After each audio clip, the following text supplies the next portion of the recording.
안녕하세요. 아름다움을 요리하는 미쿵 목사입니다. 재헌절 맞아서요. 저는 그동안 이제 개헌 운동을 꾸준하게 해왔고, 특별히 헌법 다시 읽기, 헌법 새로 쓰기 운동을 해온 목사로서 재헌절 행사를 그동안 이제 미주에서 쭉 해왔는데, 제가 올해는 생략하고 유튜브로 대신하려고 합니다. 그동안 저희가 개헌운동을 하게 된 것은 가장 직접적인 계기는 기도원에서 국가를 위해서 기도하다가 국가의 운영 체제 헌법을 올바르게 좀 조절할 필요성이 있다.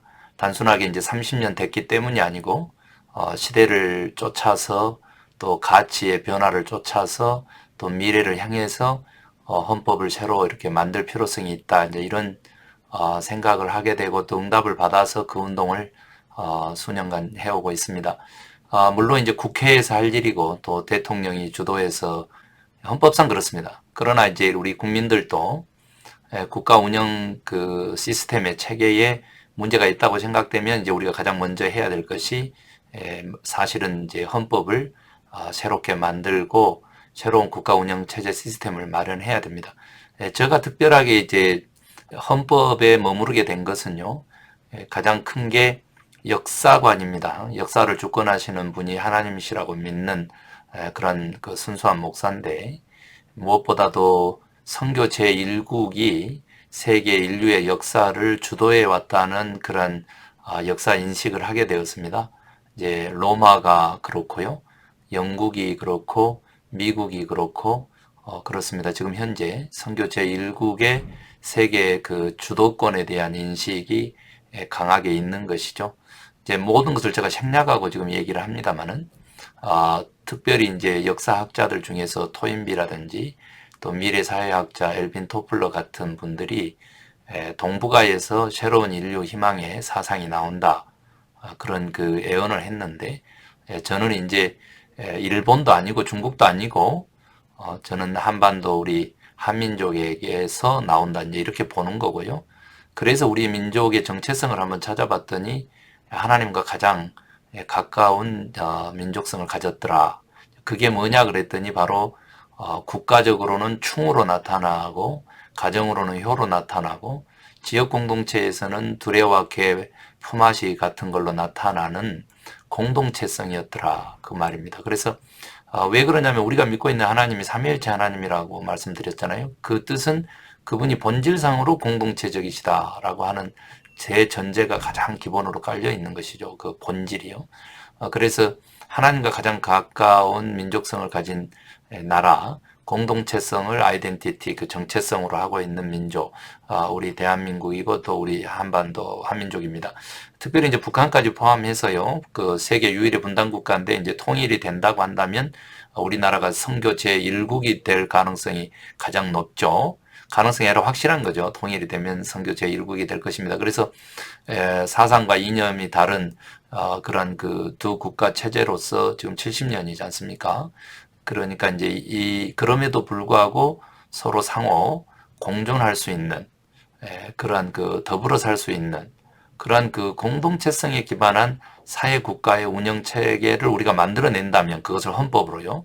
전 세계 220여 국가의 정말 사회 국가 운영 체계를 수출할 수 있는 그러한 그 공동체성을 인류 생명의 사상으로 또 희망과 소망의 불꽃으로 그렇게 삼을 수 있는 위대한 역사가 시작되리라고 그렇게 믿는 것이죠. 그래서 이 개헌, 즉 지금의 헌법을 새롭게 이제 바꾸는 것 그것은 너무 중요합니다. 그래서 원포인트적으로 정치 체계만 바꿀 것이 아니고 근본적으로 이제 모든 사상과 가치를 담아야 된다. 저는 이제 그렇게 이제 믿고 있어서 여러 가지 대안들을 냈지만은 그래도 무엇보다도 제왕적 그 대통령제라고 일컬어져서 결국은 부패와 패권으로 가는 이러한 모든 것들을 좀 종식시킬 필요성이 있다. 즉 권력의 분산이라고 하는 대전제, 다른 말로 바꾸면 백성이 주인이라고 하는 그런 민주의식 이것들을 가장 드높일 수 있는 체제로 가야 한다. 그러기 위해서는 정치체제는 이원, 정부제가 좋겠다. 그런 얘기입니다. 그래서 외교 얼마나 지금 일이 많고 바쁩니까?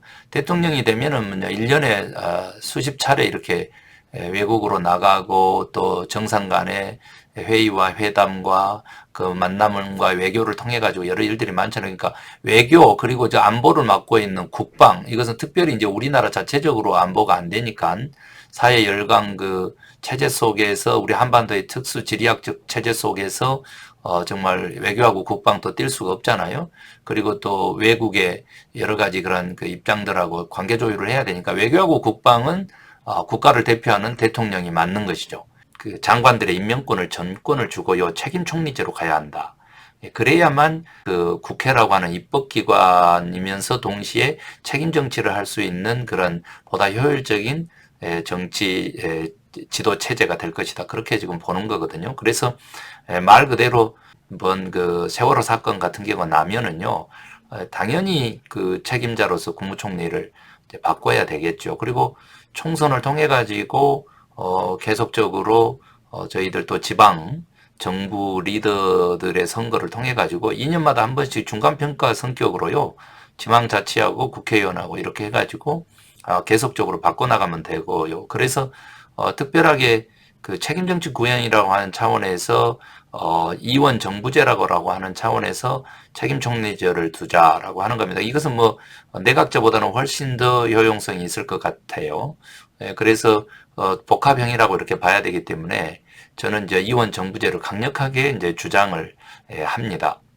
그러면 대통령은 어떻게 할 거냐? 이 이원 정부제 내에서 4년 중임제는 너무 바람직하다고 그렇게 보여집니다. 왜냐하면 이제 외치이기 때문에요. 정말 전 세계적인 국가 지도자들과 함께 일관성을 가지고 정치, 외교, 또 국방을 책임진다, 안보를 책임진다는 거 굉장히 좋은 것 같고, 여기에 이제 그 경제적인 것까지도요, 정말로 그 세일즈맨이 국가를 대표하는 대통령이 될 수가 있는 거거든요. 그런데 이제 실질적으로 내치가 안 되면은 권력 그 힘이 없지 않느냐 이제 이런 그 지적을 많이 하시더라고요. 그런 차원에서 이제 제가 제안하는 것은 국회 구성, 입법기관 구성을 양원제로 가야 된다. 이원 정부제 중에서 양원제도 함께 가야 된다. 저는 그렇게 이제 보는 거거든요. 굉장히 그 새롭고 복합적인 건데 정말로 그 좋은 모델이라고 이제 보여집니다. 그러니까 이제 단원제에서 이원 정부제가 아니고요. 양원제에서 이원정부제는 굉장히 균형을 맞출 수가 있다. 그게 무슨 말이냐 그랬더니 입법기관인 국회의원들 중에서요. 지금 그 비례대표제를 두고 있잖아요. 그러니까 그 지역별 정당별 비례대표제를 하겠다. 지금 그것이 선거제도의 이제 개혁이기도 한데 그렇게 비례대표들 각 직능별 그런 전문성을 가진 대표들을 각 당에서 이렇게 추천해가지고 정당 지지도에 따라서 비례대표들이 이제 선임되면서 그 비례대표를 상원으로 돌리면 된다. 저는 그렇게 보는 거거든요. 그래서 지금 현재 이제 300석인데 정말 그 지역구를 230석으로 하고 70석을 이제 비례대표제로 하게 되면 이제 그 방법도 좋겠고 이제 50명 정도만 비례대표 상원으로 하고 나머지 이제 250명은 지역구로 하는 그런 그 방법들이 어쩔까 그렇게 생각을 하게 됩니다. 이제 정치권에서 논의해야 되는데 왜 그 목회자가 이런 것을 논의하느냐 그러면 아까 그 초반에 제가 그 배경은 설명을 좀 드렸고요. 그래서 이제 더불어 사는 정말 사회 국가 운영 체제가 저는 이렇게 힘의 균형 또 상호 견제 그리고 상호 생존적 경쟁 이게 그 절대적으로 좀 필요한 것 같아요. 그래서 저는 늘 얘기합니다. 각 지역마다 패권하면 안 되거든요. 다른 말로 제가 바꿔볼까요? 우리 그 경상도 쪽에서도 진보와 보수 정치인들이 나와서 진보적인 사고, 보수적인 사고를 우리가 균형을 좀 잡아야 되고요. 전라남북도 그 호남 지역에서도 역시 진보와 보수 정치인들이 좀 나와서 진보와 보수의 그 균형을 좀 잡아줘야 되거든요. 보고 배우는 것이 너무 무섭잖아요. 그것은 이제 확실한 다음 세대의 교육이 되는 거예요. 그 모범이 된다는 거예요. 그래서 각 지역마다 이렇게 패권하게 되니까 사회 국가가 이렇게 나눠지거든요. 더구나 이제 아시죠? 지역적 진보와 보수를 택해 있는 한반도. 그리고 그것이 또 불균형하고요. 세대별 진보와 보수를 택해 있는 한반도. 그것이 또한 그 인구 비례로 불균형하거든요. 이런 모든 것들을 맞추려고 하면 이원 정부제, 특별히 외치, 외교와 국방, 그리고 이제 할 수 있으면 이번에 자꾸 이제 정계특위 하면서 또 사법권 독립하면서 공수처 설치 막 이러면서 많이 싸우고 있는데, 그 법무까지 그렇게 대통령이 맡는 그런 그 대통령제 중임하고요. 그리고 이제 책임 정치, 내치, 국무총리를 국회에서 선임하고, 그리고 모든 장관을 국무총리가 임명하고, 이제 국회의 재가를 받으며, 그렇게 되면은 자연스럽게 이제 협치가 되고 지역 균형 발전도 이루어진다. 저는 그렇게 이제 100% 확신하거든요. 그래서 정말 그 대표성을 가진, 국민의 대표성을 가진 다양한 계층, 그러한 예, 국회의원들이 나와서 입법하고 또 그리고 집행하고 그리고 책임을 묻고 이러면서 경제 부흥으로 나아갈 수 있다. 이런 국가를 꿈꾸는 거예요. 저에게는 그 그림이 선명한데 이 방송으로 그림이 그려지지 않으면 우리 함께 좀 연락하면서 힘을 좀 합해서 이런 국가 운영 체제, 즉 그 개헌 정당이 좀 필요하다. 정말 저는 그 절실하게 지금 외쳐보고 싶습니다. 내년 이제 4월 총선이면 또 이렇게 정권이 바뀌면서 입법기관의 그 권력이 바뀌면서 이럴 텐데 정말 저와 같은 생각 또 사상을 가진 그러한 사람들이 좀 이렇게 세력을 얻고 국가 운영 체제를 그렇게 공동체성을 기반으로 한 그런 국가 운영 체제로 좀 나아갔으면 좋겠습니다.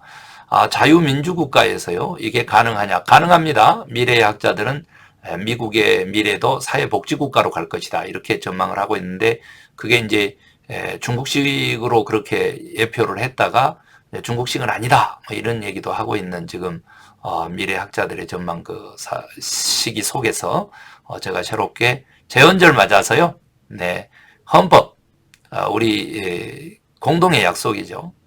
우리 그 약속을 지켜내는 그런 차원에서 약속을 지키는 사람이 아름답다. 그 차원에서 한번 더불어 사는 그런 민족으로서의 공동체성을 아이덴티티, 정체성으로 가진 민족으로서 하나님과 가장 닮아 있는 본질상으로 공동체적이신 삼위일체 하나님을 믿는 그런 크리스찬으로서 그런 나라, 그런 그 헌법 운영 체제를 한번 꿈꿔봅니다. 그러면 하나님의 나라가 도래하지 않을까요? 아름다움을 요리하는 미쿵 목사였습니다. 감사합니다.